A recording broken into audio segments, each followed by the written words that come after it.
పక్క కనీస మద్దతు ధరతో ధాన్యం కొనుగోళ్లు, మరో పక్క సన్నవడ్లకు బోనస్ రైతుల ఖాతాల్లో జమ అవుతుంది. ధాన్యం కొనుగోళ్ల ప్రక్రియను స్వయంగా పరిశీలించారు మంత్రి ఉత్తమ్. రైతుల ఇబ్బందులను స్వయంగా మంత్రే దగ్గరుండి పరిష్కరిస్తున్నారు.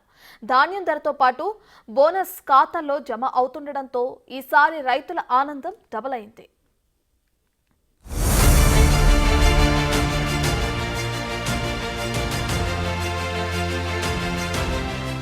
పంట దిగుబడి సరిగా అమ్ముడైతే అన్నదాతల ఆనందం మామూలుగా ఉండదు. అయితే ఈసారి తెలంగాణ ప్రభుత్వం రైతుల ఆనందాన్ని రెట్టింపు చేసేలా చర్యలు తీసుకుంది. ఓ పక్క కనీస మద్దతు ధరతో ధాన్యం కొనుగోలు చేస్తూనే మరోపక్క సన్నవడ్లకు 500 రూపాయల బోనస్ అమలు చేయడంతో తెలంగాణలో రైతుల ఆనందం డబుల్ అయింది.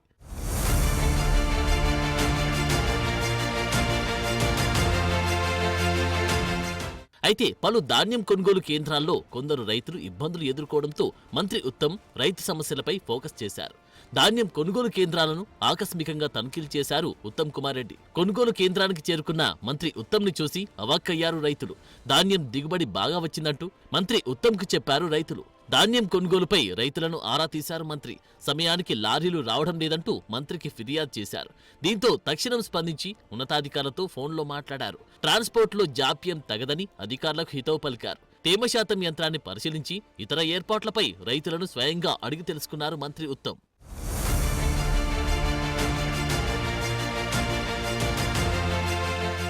మరోవైపు సన్నాలు పండించిన అన్నదాతల ముఖాల్లో ఆనందం వెల్లవిరుస్తుంది. ముందు చెప్పినట్టుగానే రైతుల ఖాతాల్లో క్వింటాకు 500 రూపాయల చొప్పున బోనస్ డబ్బులు జమ చేస్తుంది ప్రభుత్వం.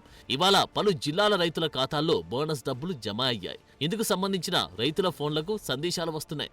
రాష్ట్ర ప్రభుత్వం బోనస్ ఇస్తామని ప్రకటించడంతో సన్న రకాల ధాన్యం మార్కెట్లోకి పోటెత్తుతోంది. ఈ వానాకాలం సీజన్లో 66.77 లక్షల ఎకరాల్లో వరి సాగైంది.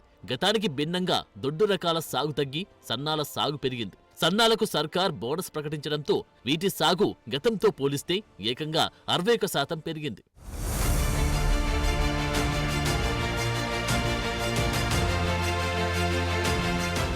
గత ఏడాది వానాకాలంలో వరి సాగు విస్తీర్ణంలో సన్నాల వాటా 25.05 లక్షల ఎకరాలతో 38%గా నమోదైంది. ఈసారి అది 40.44 లక్షల ఎకరాలకు పెరిగింది. గత ఏడాది వానాకాలంలో 40.89 లక్షల ఎకరాల్లో దొడ్డు వడ్లు సాగైతే ఈసారి అది 26.33 లక్షల ఎకరాలకు తగ్గింది. సాగు గణనీయంగా పెరగడంతో దిగుబడిలోనూ సన్నధాన్యం రికార్డులు సృష్టిస్తోంది. ఈ ఏడు సన్నవడ్ల దిగుబడి దాదాపు 93.33 లక్షల టన్నులుంటుందని సర్కార్ అంచనా వేసింది. దీంతో రాష్ట్రంలో ఇప్పుడు ఏ మిల్లు చూసినా, ఏ కొనుగోలు సెంటర్ చూసినా సన్నవడ్ల రాసులే కనిపిస్తున్నాయి. సన్నవడ్ల కొనుగోలు కోసం ప్రభుత్వం 7,500 సెంటర్లు ఏర్పాటు చేసింది సర్కార్. కనీస మద్దతు ధరతో పాటు అదనంగా బోనస్ ఇస్తోంది. ఖాతాల్లో ధాన్యం సొమ్ముతో పాటు బోనస్ కూడా జమ అవుతుండడంతో రైతులు ఆనందం వ్యక్తం చేస్తున్నారు. మొత్తంగా తెలంగాణలో ధాన్యం కొనుగోలుతో పాటు సన్నాలకు బోనస్ సొమ్ము వెంటనే రైతుల ఖాతాల్లో జమ కావడంతో రైతుల ఆనందానికి అవధులే లేవు.